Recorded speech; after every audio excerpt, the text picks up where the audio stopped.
ಮದ್ದೂರು ತಾಲೂಕು ಬಿದ್ರೋಸಳ್ಳಿ ಗ್ರಾಮದ ಬಳಿ ಇರುವ ಆರ್ಯವಟ ಇಂಟರ್ನ್ಯಾಷನಲ್ ಸ್ಕೂಲ್ನಲ್ಲಿ 4 ವಿದ್ಯಾರ್ಥಿಗಳು ಮಂಡ್ಯ ಜವಾಹರ್ ನವೋದಯ ವಿದ್ಯಾಲಯಕ್ಕೆ ಆಯ್ಕೆಗೊಂಡಿರುವ ಹಿನ್ನೆಲೆಯಲ್ಲಿ ಶಾಲಾ ವತಿಯಿಂದ ಅಭಿನಂದಿಸಿ ಗೌರವಿಸಲಾಯಿತು.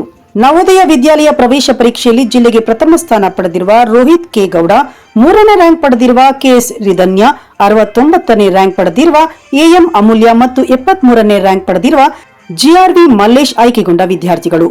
ಈ ಸಂದರ್ಭದಲ್ಲಿ ಶಾಲೆಯ ಅಧ್ಯಕ್ಷ ಎಚ್ಎಸ್ ಅರುಣ್ ಕುಮಾರ್ ಅವರು ಮಾತನಾಡಿ, ನಮ್ಮ ಶಾಲೆಯಲ್ಲಿ ಗುಣಮಟ್ಟದ ಸಿಬಿಎಸ್ಇ ಶಿಕ್ಷಣ ನೀಡುತ್ತಿರುವ ಹಿನ್ನೆಲೆಯಲ್ಲಿ ನವೋದಯ ವಿದ್ಯಾಲಯಕ್ಕೆ ಮತ್ತು ರಕ್ಷಣಾ ಸಚಿವಾಲಯದ ಅಡಿಯಲ್ಲಿ ಬರುವ ಸೈನಿಕ್ ಶಾಲೆಗೆ ಆಯ್ಕೆಗೊಳ್ಳುತ್ತಿದ್ದಾರೆ. ಪ್ರಸಕ್ತ ವರ್ಷದಲ್ಲೂ ಸಹ 4 ವಿದ್ಯಾರ್ಥಿಗಳು ಆಯ್ಕೆಗೊಂಡಿರುವುದು ನಮಗೆ ಸಂತಸ ತಂದಿದೆ ಎಂದರು. ಈ ಉನ್ನತ ಸಾಧನೆಯು ವಿದ್ಯಾರ್ಥಿಗಳ ನಿರಂತರ ಶ್ರಮ ಮತ್ತು ನಮ್ಮ ಶಿಕ್ಷಣ ವೃಂದದ ಗುಣಮಟ್ಟದ ಶಿಕ್ಷಣ ಮಾರ್ಗದರ್ಶನಕ್ಕೆ ಸಂದ ಜಯವಾಗಿದೆ. ಸಾಧನಾ ವಿದ್ಯಾರ್ಥಿಗಳಿಗೆ ಮತ್ತು ಅವರ ಪೋಷಕರಿಗೆ ಶಾಲಾ ಆಡಳಿತ ಮಂಡಳಿಯಿಂದ ಅಭಿನಂದಿಸಲಾಗಿದೆ ಎಂದರು. ಈ ವೇಳೆ ಆರ್ಯವಟ ಶಾಲೆಯ ಪ್ರಾಂಶುಪಾಲರಾದ ಶ್ರೀಪ್ರಿಯಾ, ಸಿಸ್ಟರ್ ಚಂದ್ರಿಕಾ ಮತ್ತು ಆಡಳಿತ ಮಂಡಳಿಯವರು ಇದ್ದರು.